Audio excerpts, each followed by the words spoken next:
The biggest challenge in the opposition circles is which ticket can trounce Ruto in 2027. William Ruto, one down. William Ruto, one down. One down. He's a clown. He's a clown. UCP. He's a clown. UCP. He's a clown. Ngome. Leo nimekwambia niko na Rigathi Gachagua dadi hizo siku zote. Nikudaje kudunda. Niliwaambia nikipata dadi sauti hata itaongezeka. Kuna broka mwingine hapo ODM na kuna rais. Sisi tunataka kukuambia wewe ni one time. Na mtu mwenye anaenda kutuongoza kukufukuza ni Rigathi Gachagua. This is the bunge la wananchi at Wamunyoro. So this brings me again now to this other fundamental question.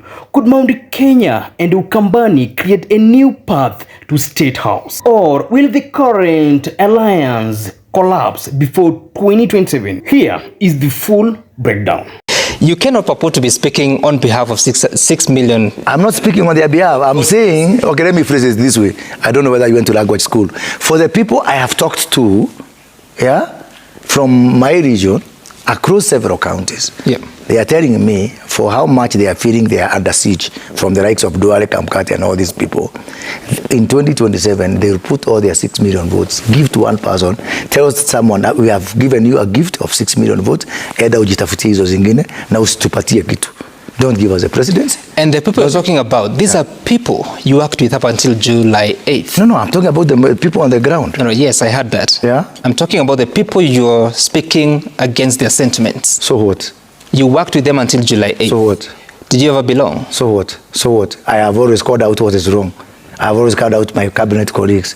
I have always spoken out. If you draw a conclusion from what Moses Kuria said and what other people are saying on the ground, you realize that Mount Kenya is settled for Rigathi. Rigathi has a big say in Mount Kenya. And if truly speaking, Mount Kenya will have 6 million votes, then Gachagua comes with a numeric advantage. Then this brings into play the role of Kalonzo. The alliance between Kalonzo and Gachagua must work. With Raila Odinga now firmly behind William Ruto, the question is, can this new power axis of Mount Kenya and Ukambani stop Ruto in 2027? Gachagua is certain that Mount Kenya is his, but even with the central Kenya behind him, he knows that Mount Kenya alone cannot carry him to State House. He needs numbers, and Ukambani provides that. Kalonzo Musyoka controls a loyal base in eastern Kenya, and together their alliance creates a powerful voting bloc stretching from central to lower eastern, with the bloc boasting of over 8 million votes. That is a threat to Ruto. So Gachagua-Kalonzo unity is a unity of numeric strength ahead of 2027. Gachagua also understands that he was impeached, and as an impeached leader, constitutionally he will be barred from seeking elective office for 10 years. However, as it is now, it's not yet clear if IBC can bar him, because Gachagua went to court to challenge his impeachment, and the Deputy Chief Justice empaneled a bench of 3 judges that dismissed Gachagua's application that allowed Parliament to go ahead with the impeachment. But as it was ruled later after the impeachment that panel was unconstitutionally empaneled, that to some extent can give Gachagua reprieve and allow IBC to clear him. However, it is still a matter of 50-50. Now, if IBC can bar Gachagua from running, then Gachagua would feel that his people will be more comfortable with the presidency of Kalonzo. So for that matter, as Moses Kuria also said, that the region is ready to give their 6 million votes for that one individual from opposition. For Gachagua, it must be one term for Ruto. So he has to do whatever possible to make sure that Ruto goes, even if it means having Kalonzo. So he is safe with the Kalonzo, and he has to do whatever possible to make sure Mount Kenya and Lower Eastern are intact.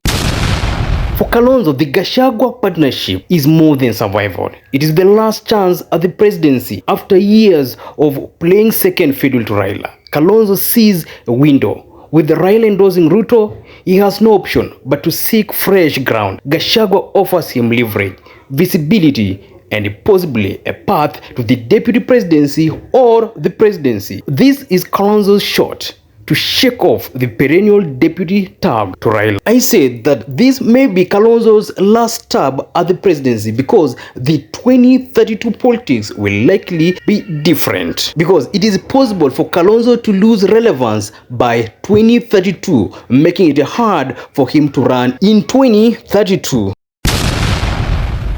But make no mistake, this alliance is not bulletproof. First, William Ruto is no ordinary opponent. With Raila on his side, Ruto commands both state machinery and grassroots networks. Second, Musalia Mudavadi, once seen as the quiet power broker, could step up in Western Kenya to shift the Western vote to Ruto, especially if Western is sidelining Gachagua-Kalonzo alliance. And third, Gen Z is restless. Young voters may reject Gachagua and Kalonzo as old-school politicians with recycled promises. After all, they have previously served in government as second in command.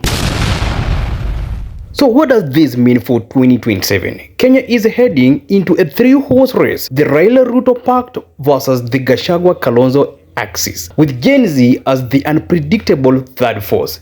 If Gachagua and Kalonzo can present themselves as a credible alternative, they may force a runoff. But if they fail to inspire the youth, they could easily become irrelevant.